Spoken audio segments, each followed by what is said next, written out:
Arch-Rivals Saga Chapter 13. Ha? Hindi pwede. Sila ba yon? Napatigil si Sakuragi. Nanigas ang kanyang mga paa sa kinatatayuan. Sa harap niya ngayon ay naroroon sina Sendo, Fujima, Kiyota, Sawakita, Hanagata at Maki. Mga dating kalaban, mga dating inspirasyon, at ngayon mga posibleng kakampi. Anong ginagawa niyo rito? Ano pa nga ba? Sinundan ka namin, Sakuragi. Hindi pwedeng ikaw lang ang bida. Baka masanay ka masyado. Hindi mapigilang mapangiti ni Sakuragi kahit nabigla siya. Ilang sandali ng katahimikan at pagkatitig sa isa't isa at sabay ng paglapit ni Kochiroya ay nagsimula ang mas malinaw na paliwanag. Simula bukas, kayo ang magiging bahagi ng ating elite rotation. Hindi ito basta laro lang. Ang pocket tournament na to ay magiging daan para mapatunayan natin sa mundo ang kakayahan ng bagong pag-asa. At sa tulong ninyo, magagawa natin iyan. Walang masama sa pagtatanggol ng bagong bandila, lalo na kung ito ang tahanang tinanggap ko ng buo.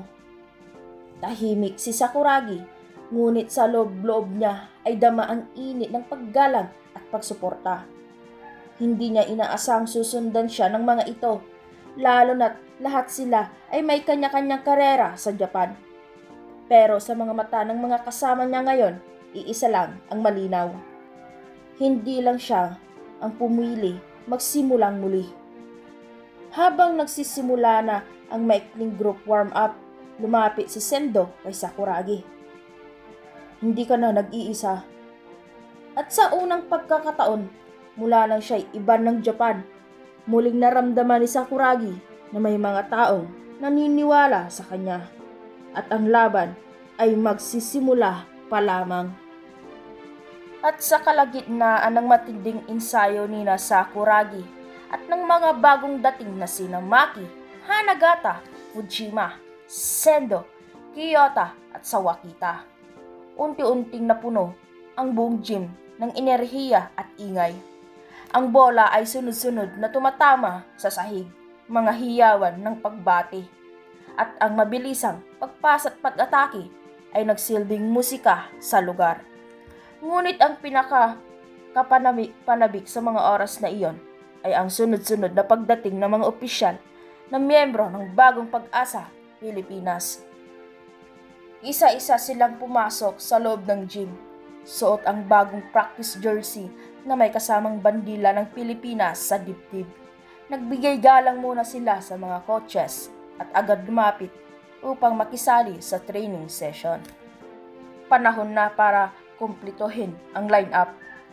Ayos bro, let's give them a real show. Habang nagkakamustahan ang mga bagong salta, tahimik lamang si Sakuragi sa isang sulok. Pinagmasdan ang bawat isa. Bagaman baguhan siya sa grupo, dama niya ang kakaibang respeto ng lahat sa isa't isa. Lumapit si Danny sa kanya at inabot ang kamay. Sakuragi, welcome sa Bagong Pag-asa. Ikaw ang pinakabatang miyembro, pero alam namin kaya mong makipagsabayan. Salamat. Hindi ko sasayangin ang pagkakataon. Sa puntong iyon, lumapit si Coach Ira, bitbit ang clipboard, habang kasunod naman si Coach Roya na may hawak na ball cart. Makinig kayong lahat. Starting tomorrow, bibigin the third day pocket tournament. Pero ngayon, official na nating ilalabas ang buong lineup. Isa-isa nilang binanggit ang mga pangalan at posisyon. May kasamang pagbubunyi sa bawat pangalan, lalo na't marami sa kanila'y kilala na rin sa kanilang mga probensya at universidad. Bagong Pag-asa Pilipinas official lineup. Jersey number 4, Danny Reyes, 6'7", 26 years old. Jersey number 7, Paulo Portero, 6'5", 25 years old. Jersey number 10, Hanemichi Sakuragi, 6'9", 18 years old. Jersey number 11, Anderson Bansa, 6'3", 23 years old. Jersey number 13, Jaden De La Cruz, 6'9", 24 years old. Jersey number 14, Miguel De Los Santos, 7'2", 21 years old. Jersey number 15, Vance Heruela, 7'3", 20 years old. Jersey number 16, Shinichi Maki. Jersey number 17, Toru Hanagata. Jersey number 18, Kinji Fujima. Jersey number 19, Akira Sendo. Jersey number 20, Nobunaga Kiyota. Jersey number 21, Iji Sawakita. Head Coach, Aira Villanueva. Assistant Coach, Roya Villanueva Rias. Nagpalakpakan ang lahat sa loob ng gym. Buo na ang kupunan sa mga mata ng bawat isa. Alam nilang isang matinding labanan ang kanilang kakaharapin. Ngunit sa kabila ng lahat, dama nila ang iisang tibok ng puso, ang magsama-sama para sa bandilang kanilang kinakatawan. Ngayong buo na kayo, ipapakita natin sa buong mundo na kaya ng Pilipino ang kahit sinong makakalaban. Simula na to, walang atrasan, habang nagsama-sama sila sa gitna ng court. Tinawag ni Coach Aira ang unang set ng drills. Buo ang determinasyon. At sa gitna ng lahat, si Sakuragi tahimik na sumisilip sa bawat isa. Hindi lang ito laban ng talento, laban din ito ng puso.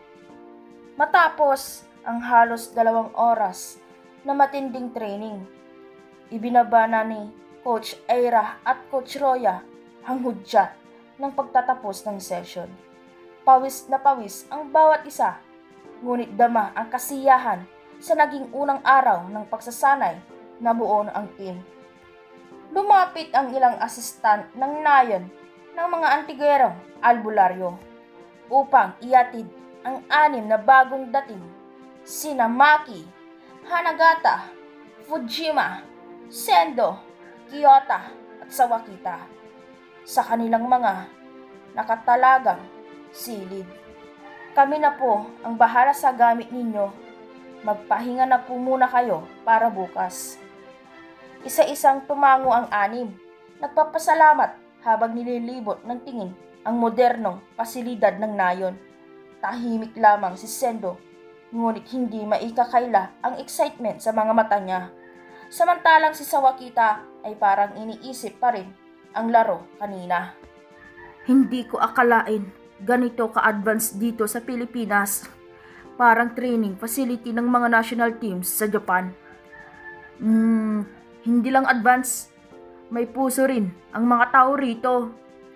Habang abala ang lahat sa paghahanda para sa pagpapahinga, biglang lumapit si Haruko sa grupo at bahagyang yumuko kay Coach Aira bilang paghingi ng permiso. Excuse me po, Coach. Pwede kong po munang hiramin si Sakuragi.